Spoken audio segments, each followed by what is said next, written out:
thank you very much. It's great to be here.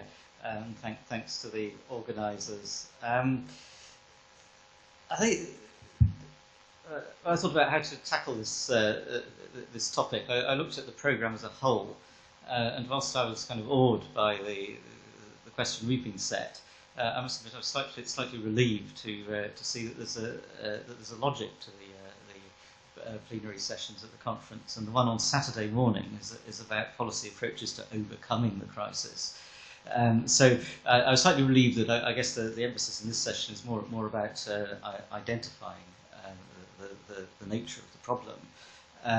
And in my presentation, I want to give some consideration to what we mean by crisis. It struck me that this is kind of hazardous territory. As someone who grew up in the 1970s, we were very much used to being in this kind of perpetual crisis in the UK, and in the winter of 1978-79, it became known as the winter of discontent. And during this, there was this kind of big strike wave, and during this period, our Prime Minister, a man called Jim Callaghan, went to an international summit in the Caribbean. So in the middle of the British winter, with all these strikes going on, we could see our Prime Minister in all this lovely sunshine. And on his return to Britain, the journalists were pressing him about the chaos, and he came up with the words, "I don't think other people in the world would share the view that there is mounting chaos." Interpreted by the newspapers the next day, we had the headline, "Crisis, what crisis?" So the poor Prime Minister was labelled with this kind of being out of touch ever since. And so it's with some trepidation that I approach this question. And I guess the starting point is that it's quite clear that too many people in Europe struggle to access decent housing, to meet housing costs, and to sustain their either tenancies or owner occupation. We know that around 10% of people in the old EU 15 countries live in overcrowded houses, and we look separately at the new member states, that almost half of people are living in overcrowded houses. So those are clearly housing conditions that are unacceptable, and that we need active housing policies to tackle. But if we were to ask a separate question, which is there a general European housing crisis? I think we might take a slightly different perspective. As many people know, the European Commission has a set of housing indicators. Housing deprivation indicators refer mostly to the sort of physical condition of housing and whether it has basic amenities. There are also indicators on overcrowding, as we've seen, and affordability.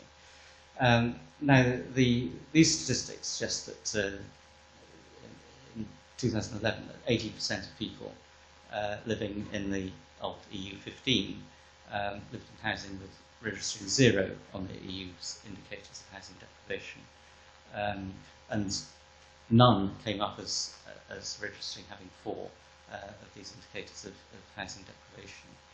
And even in the new member states, on the whole poorer countries, almost 3/4 of people live in deprivation-free housing, and only a very small number living registering 4 defects.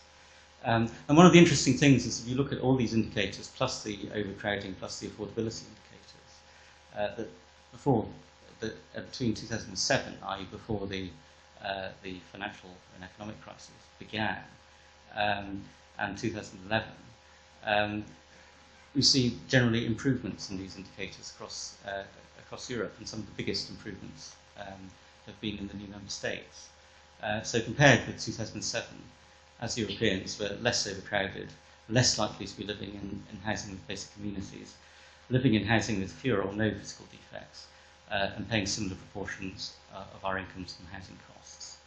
Now that surprised me, and it quite clearly isn't the whole picture. It doesn't capture the whole set of attributes that we want housing and housing policy to achieve.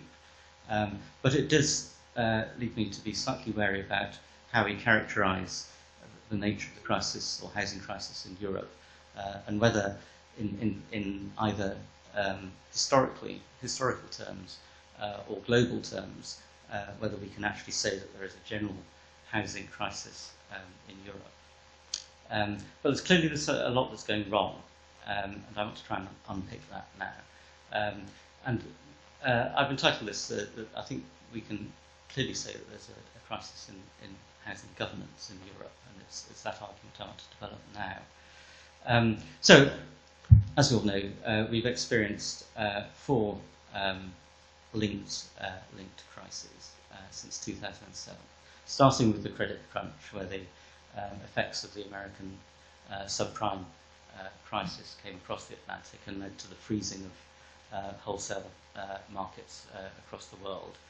A year later, following the collapse of Lehman Brothers, we see widespread collapse in the value of banking shares and the birth of the so-called global financial crisis. By 2010, around May 2010, this morphed into a fiscal crisis.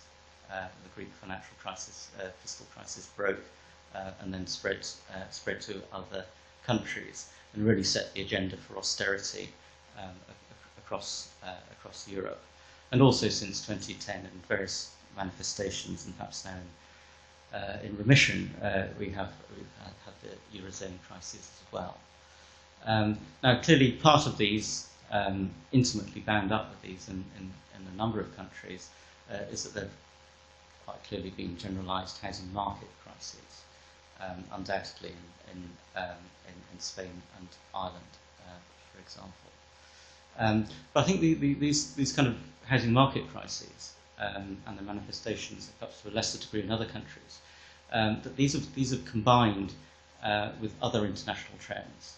And I'm thinking in particular about the secular rise in income inequality across the Western world. And this has profound implications for the way in which we manage housing policy or other policies that affect housing in Europe. And it's this which I think has created the crisis in housing governance. And I'm going to try and unpick three manifestations of this. Firstly, the management of housing and mortgage markets. Secondly, the funding and allocating of subsidised or social housing. And finally, I'll say a bit about what I think are fractured policy frameworks that constitute the crisis of governance. So let's have a quick look at what I mean by the crisis in the management of housing and mortgage markets. If we went back 20 years, the flagship policy of the European community, as it still was then, was the creation of the European single market, which was later complemented or supplemented with the introduction of the single currency.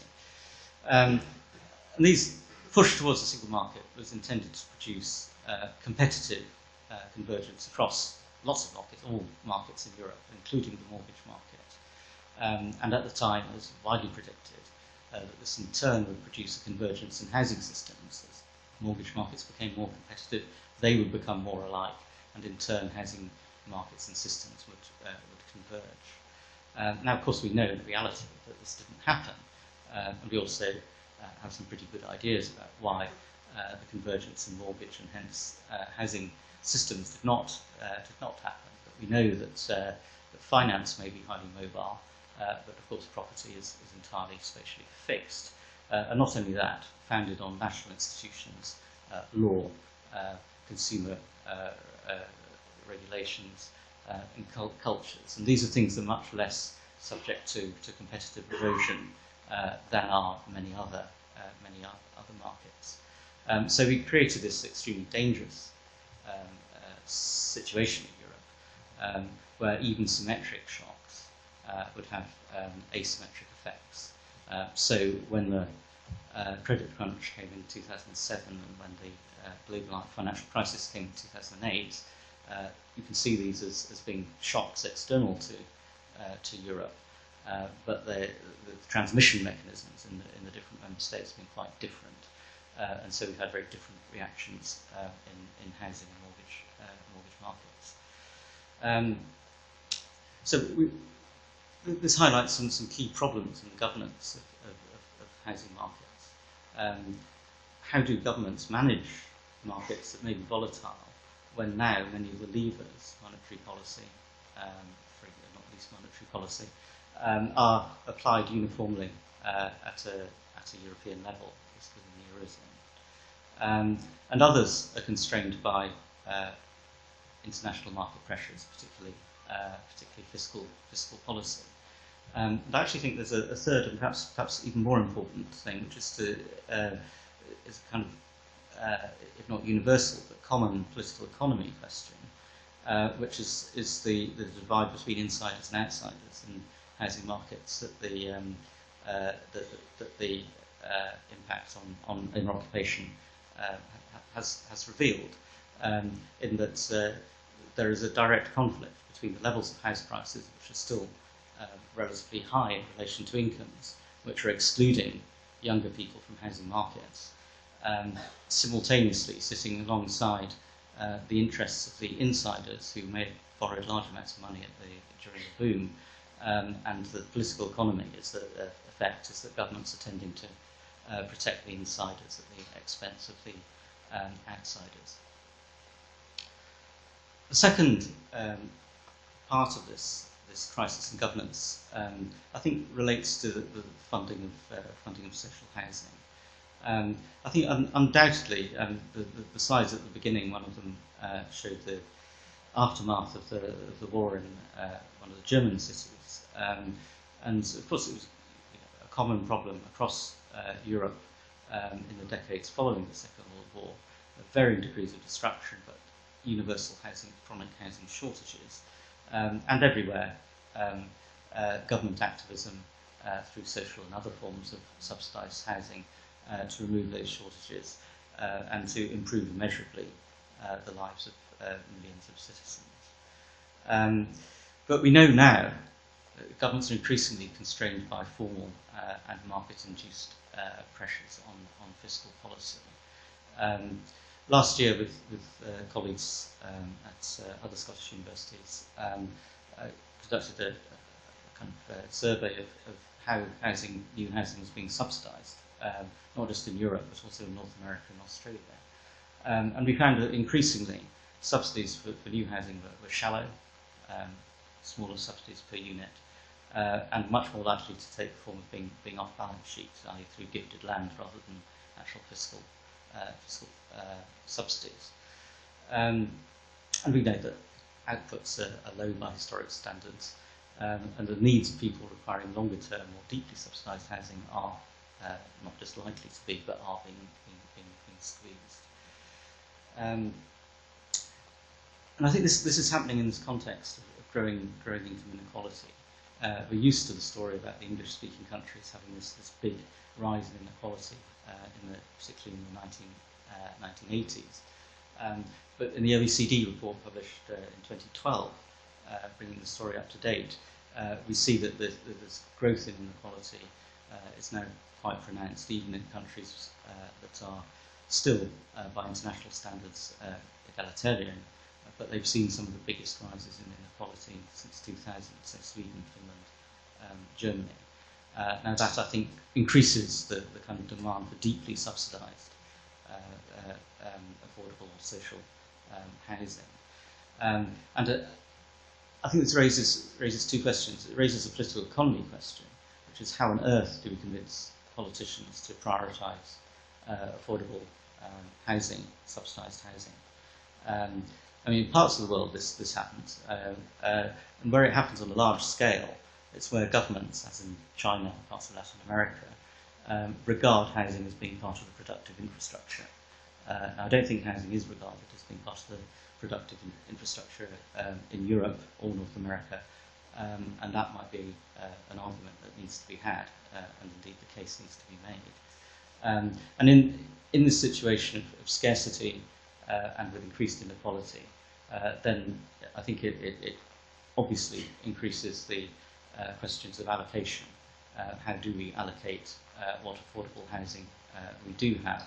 and how do we ensure that the poorer, more marginalised groups are housed when often the crisis of access, if you like, to housing is spreading to people in higher or middle income groups.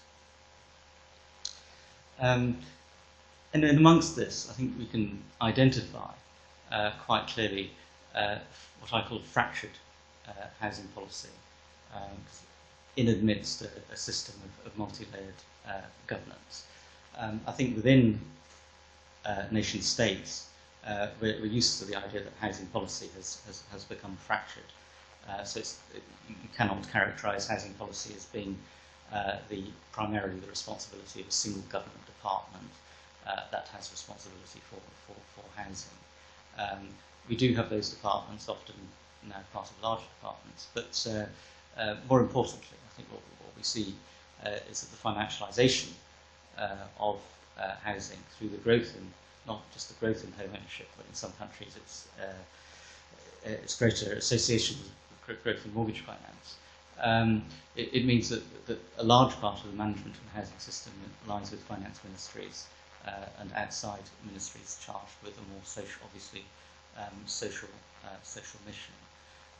And again, in other countries, we see housing allowances are now the dominant form of financial subsidy, and very often controlled not by housing departments, but by social security departments.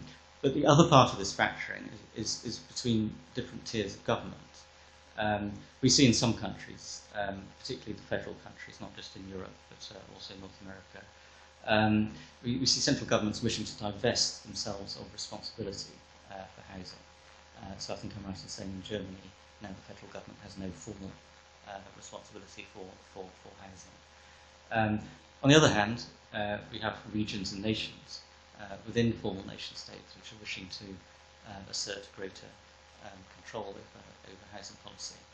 So we see this sort of devolution or decentralisation of housing policy at the same time that the role of supranational organisations, notably the European Union, are growing. So we have these frameworks for housing governance, and this is an area which I think we as researchers need to do pay more attention. I think the overwhelming majority of papers at these conferences are address policy questions largely at the level of the nation state. And it's unclear what the in-principle position of the European Union should be in relation to housing.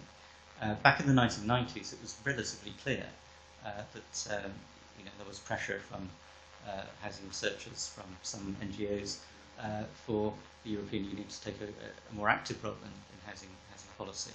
And the response of the Commission was quite clear that housing was the responsibility of the member states. It should be subject to subsidiarity. And we saw quite clear rules that prevented the structural funds being spent on housing. So these things have changed. The waters have been muddier. The rules on structural funds have been weakened, in part to deal with the panel housing question in the new member states, but now relaxed also for all member states. So I think we need to try and work out what the underlying principles should be. And if the European Union is to assume greater control over member state budgets, this raises questions like, should in fact structural funds become part of a general system of simple redistribution between countries, and then it becomes up to the member state to decide how that money should be spent? Or should in fact the European Union use its control levers in this way to actually extract structural reforms in housing markets? So these questions are complex, and I think we need to unpick them.